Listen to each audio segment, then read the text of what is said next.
Back up. Everyone back up. Everyone back up.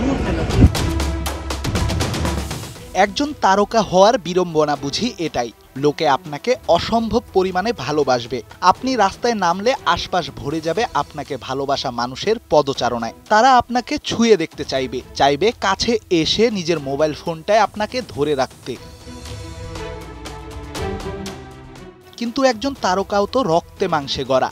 একজন সাধারণ মানুষের মতোই তার জীবনটা। সব সময় যে ভক্তদের চাওয়া পূরণ করাটা সম্ভব হয় না। ঠিক এমনটাই ঘটেছে পাক অধিনায়ক বাবর আজমের সাথে। ইংল্যান্ডের ফুটপাতে যিনি মেজাজ হারিয়েছেন নিজ দেশের ভক্তদের ওপর। বিরক্তি এতটাই সীমা ছাড়িয়েছে, ভক্তদের কাছ থেকে বাঁচতে দেহরক্ষীদের সাহায্য নিতে হয়েছে।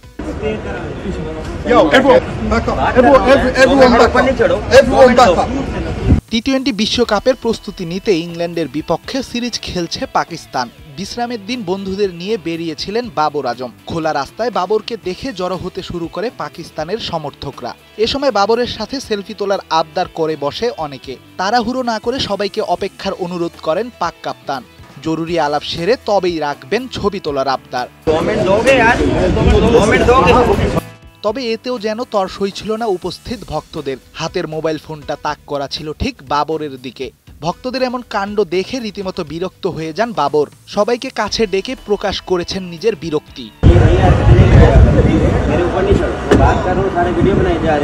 অবশ্য শেষ পর্যন্ত ভক্তদের ইচ্ছাও পূরণ করেছেন পাকিস্তানের এই সুপারস্টার। সবার সেলফির আবদার মিটিয়ে তবেই ছেড়েছেন সে স্থান। চরম বিরক্তির মাঝেও যে বাবররা দর্শকদের ভালোবাসতে জানেন, পাক অধিনায়ক যেন দাঁড় করালেন তার দৃষ্টান্ত। রেদওয়ান শাওন, ৭১।